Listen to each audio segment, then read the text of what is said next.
Many church leaders assume their exhaustion comes simply from the sheer number of people they have to care for.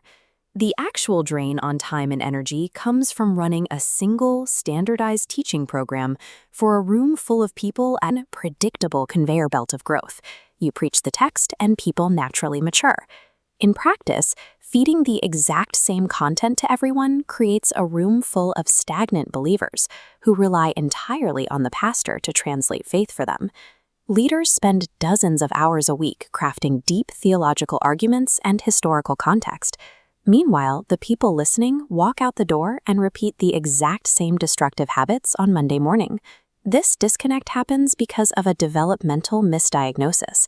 A leader is trying to solve a maturity gap by simply providing more information. When you treat a lack of spiritual development as an academic problem, you write better sermons. But sermons alone cannot force a congregation to grow up.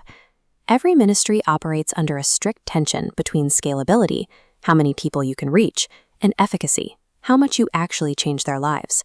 One-to-many programs like weekend services or large classes are highly scalable. They allow a single teacher to deliver a message to hundreds of people while protecting the leader's limited weekly hours. True behavioral change, however, requires one-on-one intervention. Sitting down to correct a specific relational conflict or teach someone how to read their Bible takes immense personal time and completely drains leadership capacity. This funnel shows what happens leaning too heavily on scalable programs. Thousands of teaching hours go into the wide end, but mature discipleship gets trapped in the ministry bottleneck. People here sit through years of sermons, absorbing complex theology while actively isolating themselves. To clear this jam, leaders have to stop guessing what the crowd needs. They need to start diagnosing the exact developmental stage of the individual people in front of them. This decision tree maps spiritual maturity based on observed behavior. We start on the left with the spiritually dead stage. You identify them by what they say, arguing for many ways to God, or expressing open anger toward the church. They need a clear explanation of the gospel, a lived example of Jesus, and apologetics providing evidence to answer doubts. But engaging this stage is highly inefficient. It requires immense patience with no guarantee they will convert. Once someone believes, they move to the spiritual infant stage. They are characterized by ignorance of biblical truth and complete dependence on others. You will hear them say things like, "I don't need to be close to other people," or "My church is when I'm out in the woods." Infants need protection from false teaching and a spiritual parent to model basic habits. These first two stages demand intense, one-on-one personal investment. If a solo pastor tries to meet all these needs directly, it will consume every hour of their week. The largest and most volatile demographic in most congregations is the spiritual child. People in this stage are incredibly idealistic and almost entirely feelings-driven.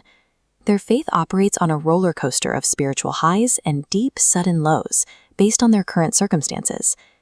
You can spot a spiritual child by their complaints. They will tell you, "I love my small group, don't add anyone else." Or they will threaten to leave because they claim they aren't being fed. The instinct is to give them deeper theological data to satisfy them.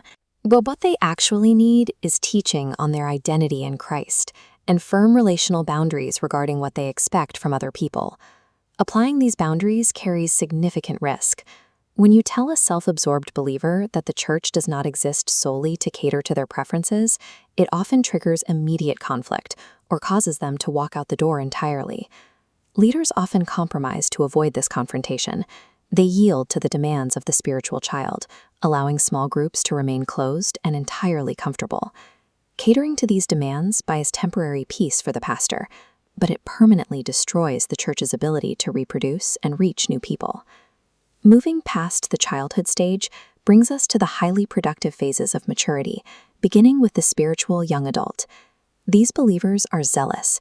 They have a massive desire to serve others, but they often approach church issues with rigid black and white thinking. They need clear tasks delegated to them, followed by heavy relational debriefing. Because they are naive about the maturity of others, they need a leader to help them correct their frustrations when people inevitably disappoint them. Finally, we reach the ultimate target stage of development, the disciple maker. Disciple makers stop focusing on individual achievement and start thinking in terms of team strategy. They intentionally desire the people they mentor to grow up, become independent, and operate as co-laborers. To develop people to this level, your role must shift.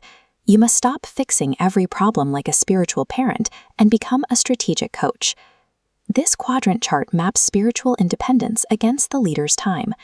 Infants and children occupy the high time, low independence quadrant, trapping pastoral hours. Pause advanced classes to resolve the relational conflicts keeping them stuck. Then, shift your primary time investment into the high independent disciple makers quadrant. This shift requires a specific trade-off. You have to sacrifice your own ego. You must give up the desire to be the sole, beloved spiritual provider for every single person in the room. By investing in a few mature believers, you create a multiplier effect, equipping disciple makers to handle the one-on-one demands of the infants and children. The ultimate metric of leadership is not how many people you can personally care for in a week.